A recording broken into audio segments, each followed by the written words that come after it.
Brilliance Audio. A Thousand Recipes for Revenge by Beth Cato, performed by Elizabeth Nalden. The five gods have graced people with dominion over land and sea, and designated that which we may eat and be empowered by. Magical powers are imbued through food alone.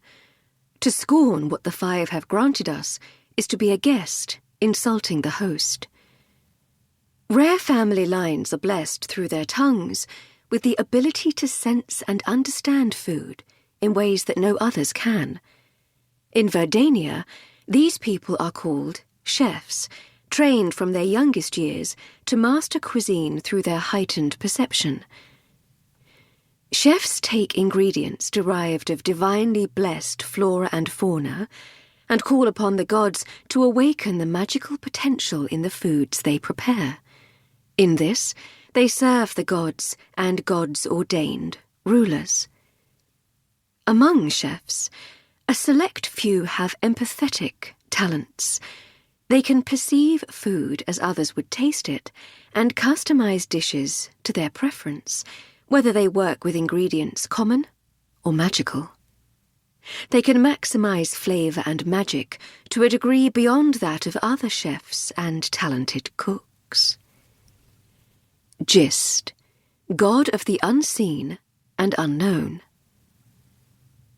Overseer of fermentation, yeast, molds, even infections, things that often begin as or remain invisible or strangely small, yet are powerful.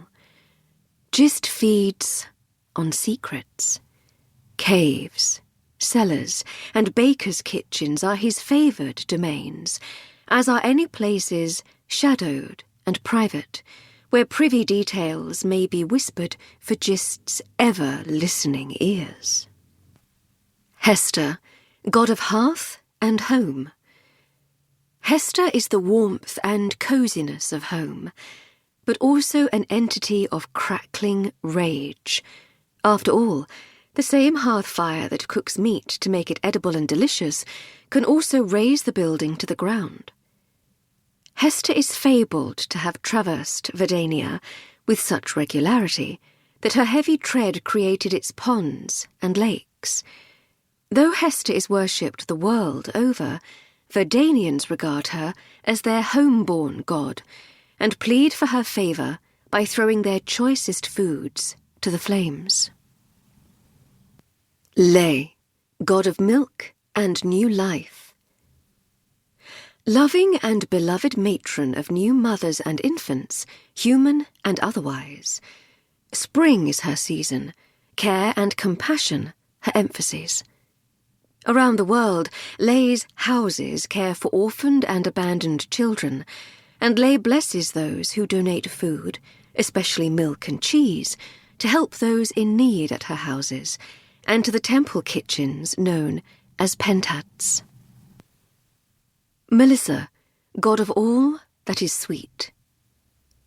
Sugar beets, honey, ripe fruits, and even a loved one's kisses are under Melissa's regard.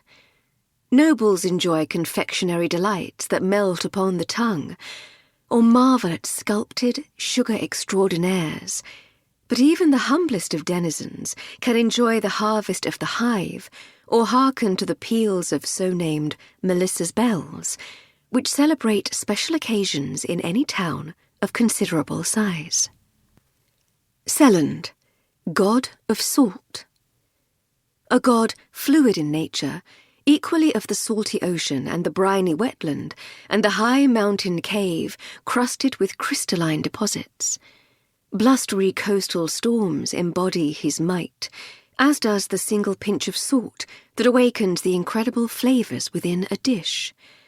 The god of salt asks for no offerings. No. Selland takes what Selland wants, and is fickle with his favour, even to the seafaring people who hold him closest to their hearts. To keep listening to this audiobook, I've left you a link in the description so you can do it.